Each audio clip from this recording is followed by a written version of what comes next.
కల్లు గీతా వృత్తి రక్షణకి అనేక ఉద్యమాలు చేసిన మహనీయుడు కామ్రేడ్ బొమ్మగాని ధర్మం భిక్ష అని తెలంగాణ గీతా పనివారాల సంఘం రాష్ట్ర కార్యదర్శి అంబటి విఠల్ గౌడ్ అన్నారు.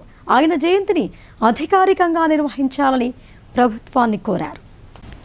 కోటగిరి మండల కేంద్రంలో తెలంగాణ రాష్ట్ర గీతా పనివారాల సంఘం ఆధ్వర్యంలో కామ్రేడ్ ధర్మ భిక్షం గౌడ్ 103వ జయంతిని ఘనంగా నిర్వహించారు. ప్రభుత్వ ప్రాథమిక ఆరోగ్య కేంద్రంలో రోగులకు పండ్లు, బ్రెడ్లు పంపిణీ చేశారు. ఈ సందర్భంగా ఆ సంఘం రాష్ట్ర కార్యదర్శి విఠల్ గౌడ్, మండల అధ్యక్షుడు బి వెంకాగౌడ్ మాట్లాడుతూ గీత కార్మికుల హక్కుల కోసం, గీత సొసైటీల ఏర్పాటు కోసం ఎంతో కృషి చేసిన మహనీయుడు ధర్మభిక్షం అని అన్నారు. ఆయన పోరాట ఫలితమే గీతా సొసైటీలు, గీత వనాల పెంపకం కోసం 5 ఎకరాల భూమి, గీత కార్మికులకు పెన్షన్ లభించిందని ఆయన కొనియాడారు. ధర్మభిక్షం విగ్రహాన్ని ట్యాంక్ బండ్పై నెలకొల్పాలని ప్రభుత్వాన్ని కోరారు. ఈ కార్యక్రమంలో టీజేఎస్ మండల అధ్యక్షులు బి వెంకాగౌడ్, టీసీఎస్ అధ్యక్షులు శంకర్ గౌడ్, గీతా పనివారాల సంఘం నాయకులు ప్రకాష్ గౌడ్, కృష్ణగౌడ్, శ్రీధర్ గౌడ్, నగేష్ గౌడ్, రాజా గౌడ్, సురేష్ గౌడ్, శ్రీనివాస్ గౌడ్, గంగాగౌడ్ తదితరులు పాల్గొన్నారు.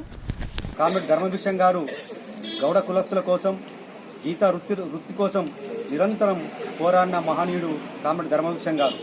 ధర్మభిక్షం గారు ఆ రోజులలో గౌడ హాస్టల్ హైదరాబాద్లో నిర్మించి గౌడ పిల్లల కోసం, చదువుల కోసం ముందుండి కృషి చేసిన నాయకుడు ధర్మభిక్షం గారు.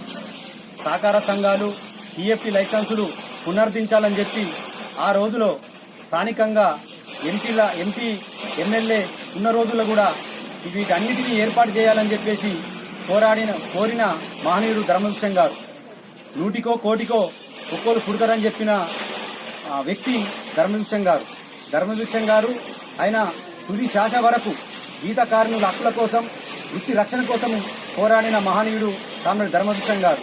కాబట్టి ఈరోజు శత జయంతి సందర్భంగా కోటగిరి మండల కేంద్రంలో ప్రభుత్వ హాస్పిటల్లో రోగులకు పళ్ళ పంపిణీ నిర్వహించడం జరిగింది. ఆయన స్ఫూర్తి ఏదైతే ఉందో ఆ స్ఫూర్తితోనే గీతా పనివార సంఘం ఉద్యమాలు చేపడుతుంది.